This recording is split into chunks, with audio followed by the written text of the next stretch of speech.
Hey everyone, welcome to my book talk presentation. My name is Tariana Lopez and the book that I will be talking about is titled as Thank You, Mr. Falker. So both the author and the illustrator of this book is by Patricia Palaco. She is the one who provides us these beautiful images that help us create visual ideas for each scenario. So a short book summary is of this girl who is introduced to impactful stories that later help her in her life by her grandparents. Because of this, she grows a love for both stories and art, but as she enters school, she realizes that she cannot read.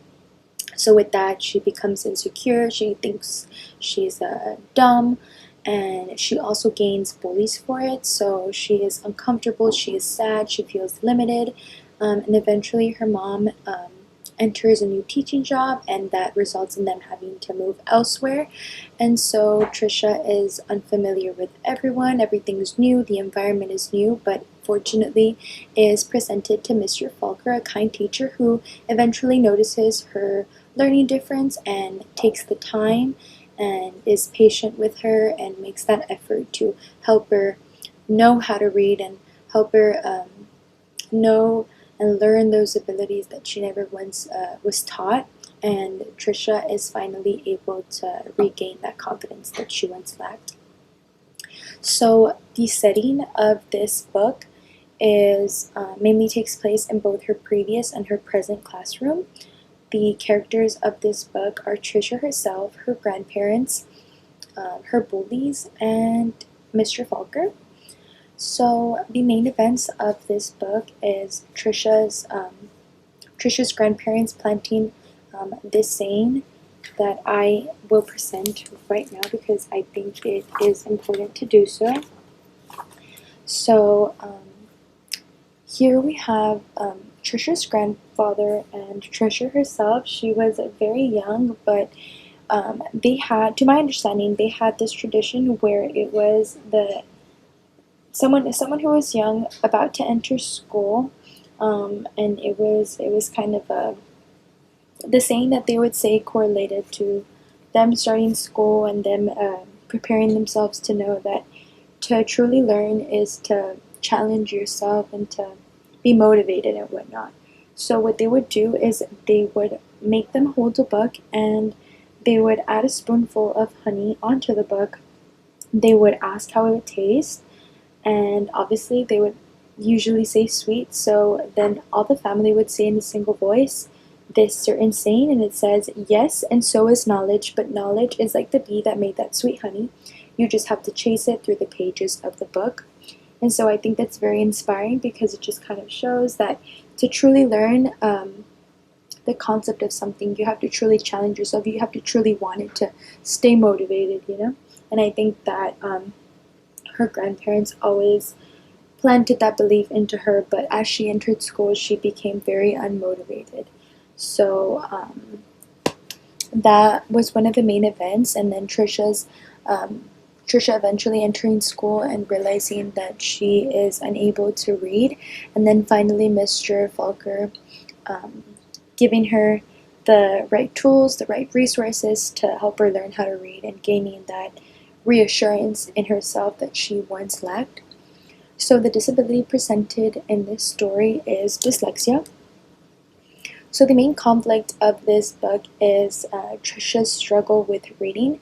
Trisha struggled since she was young, so as she tried to navigate herself within the years, she felt very restricted, very challenged to learn concepts as she got older, and having to see that her classmates were progressing and she wasn't was very disappointing for her. That's how she felt within herself until Mr. Falker became her instructor, and he eventually saw that she had a learning difference, and eventually with time he expressed to Trisha that he was going to help her because since Trisha was always overlooked and never given those sources, those tools, that proper help to help her learn how to read by other instructors, whether it was in her previous or her present school.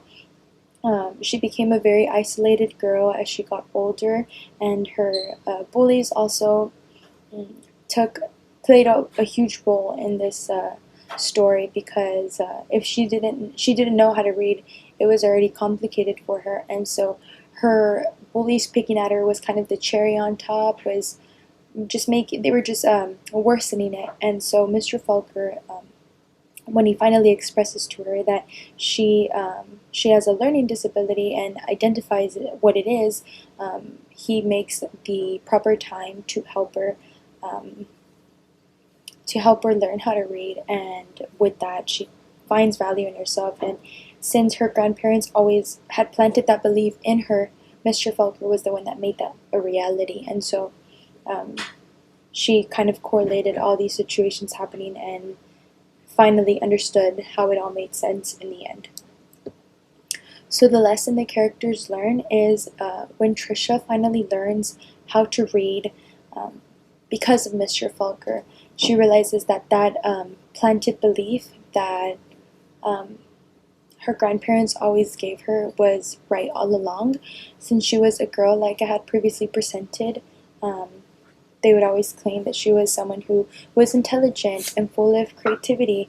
And so once she started school and she tried to kind of make her grandparents believe that and kind of make herself believe that, and she realized she couldn't, she was very sad and she began to question everything.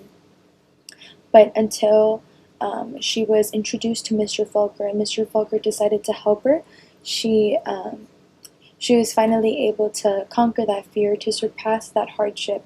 And when she was able to finally read not just a word, not just a sentence, but a whole paragraph, she she she finally believed that her grandparents always were right. Like I had said, that they planted that belief in her, and uh, Mr. Falker was the one to push her to it. And so I chose this short passage that correlates to what I just said. So when they began to teach Trisha to read, I'm going to present this.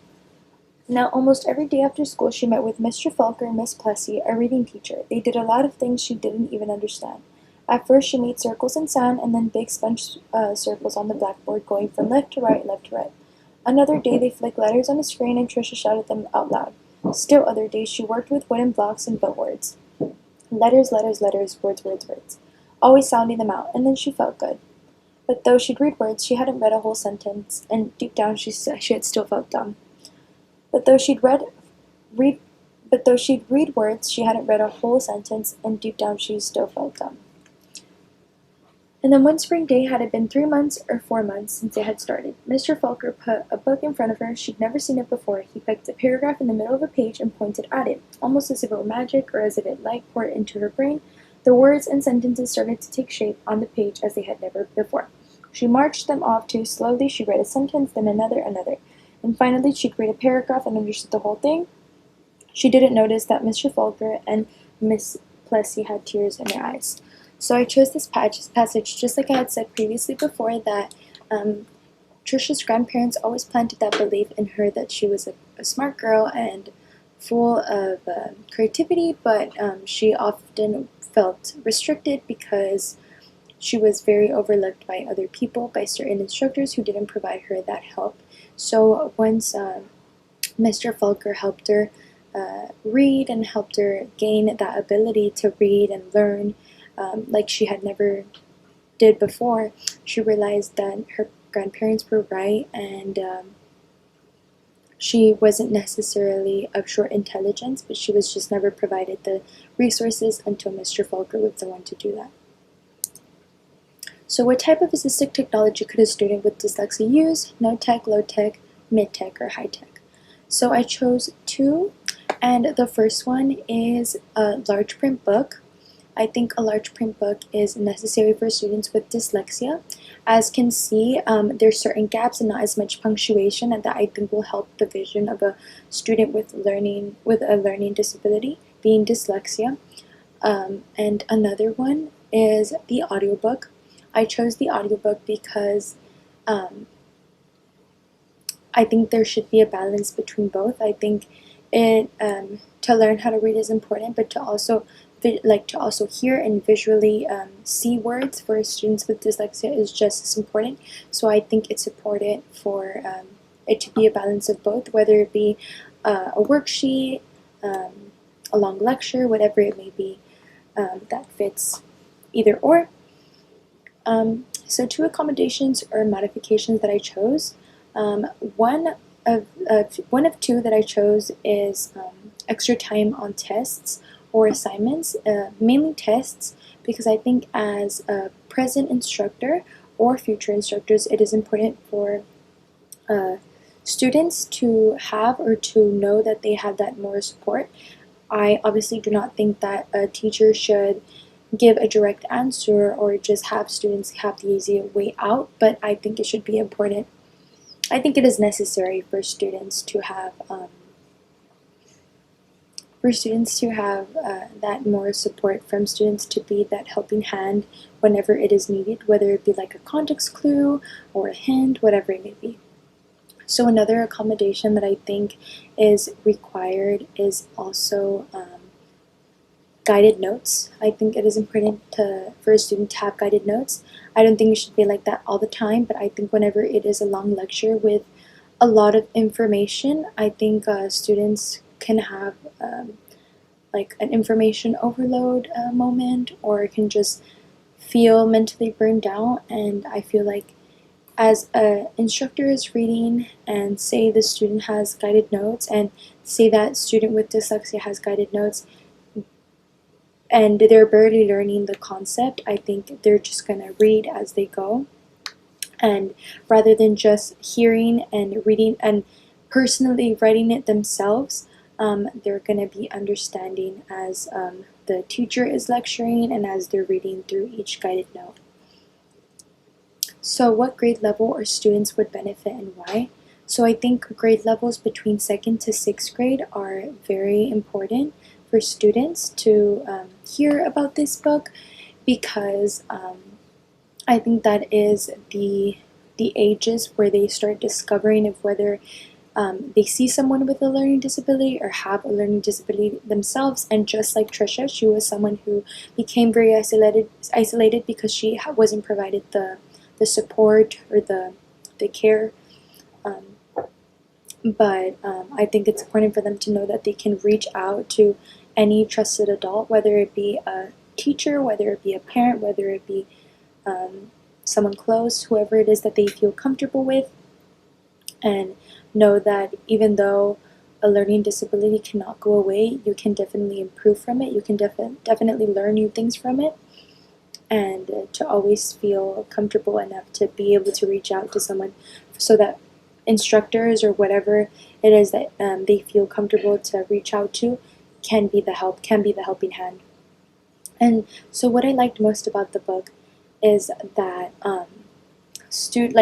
even though Trisha did struggle immensely with reading, and because she was always overlooked all the time by instructors, she was eventually helped by Mr. Falker. She was eventually helped by someone who cared, and although it took time, she was able to regain that belief that her grandparents once planted in her, and that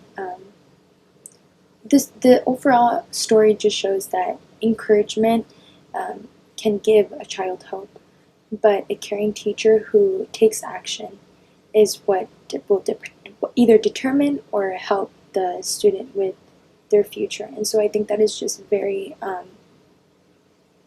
very beautiful, very admiring, because not only did it help the child, but will it help Mr. Falker as an instructor as he navigates through each student with their learning differences, with learning disabilities. And it just a very heartwarming story about a student who struggled and an instructor, a teacher, who decided to take things into action. So I hope that you guys learned something about my book, well, about this book. I hope that you guys were able to learn something from it, and I hope that you guys can read it sometimes. I hope that you guys enjoyed this presentation, and thank you so much for watching. Bye!